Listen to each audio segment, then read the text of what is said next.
Delhi high court ने वक्फ board को बड़ी राहत दी है। पीर को दिल्ली हाई कोर्ट ने कहा कि अगर मरकजी सरकार सेंट्रल विस्टा रिडेवलपमेंट प्रोजेक्ट के तहत वक्फ की प्रॉपर्टी के खिलाफ कोई भी कार्रवाई करती है तो बोर्ड अदालत का दरवाजा खटखटा सकता है।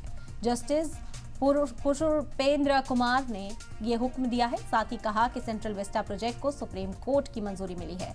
आपको बता दें कि प्रोजेक्ट के तहत ही नया संसद भवन बनकर तैयार हुआ है। वाज़ेह हो कि दिल्ली हाई कोर्ट ने वक्फ बोर्ड से कहा कि वो 2021 में अपनी अर्जी वापस ले लें। दिल्ली वक्फ बोर्ड ने अपनी अर्जी में 6 प्रॉपर्टी की हिफाजत की मांग की है।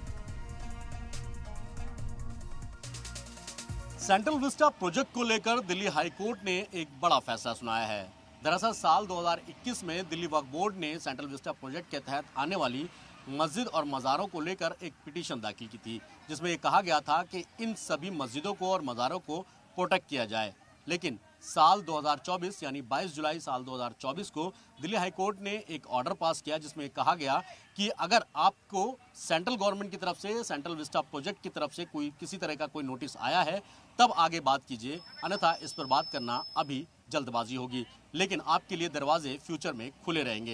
ये कुछ इलाका है, जैसे आप इंडिया गेट पर आप देखेंगे, जब इसका जो है सौंदर्यीकरण किया गया ब्यूटिफिकेशन के लिए, चाहे वो ये तालाब हो, चाहे वो मस्जिद के किनारे बसा हुआ पूरा पार्क हो, ये सब रीडेवलप किया गया था, जिसमें सेंट्रल विस्टा प्रोजेक्ट है। इस सेंट्रल विस्टा प्रोजेक्ट में कई सारे मंत्रालय और कई सरकारी दफ्तर बनाए जाने थे, जो आप सामने की बिल्डिंगों में देख रहे हैं।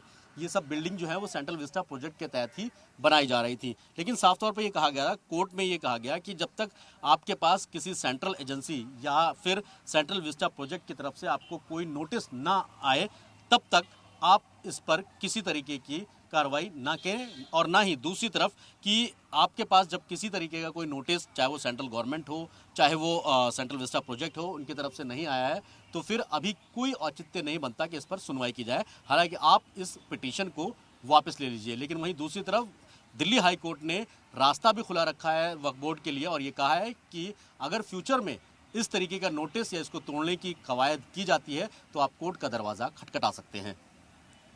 वीडियो जर्नलिस्ट महबूब खान के साथ सैयद मुबशिर, सलाम टीवी, दिल्ली।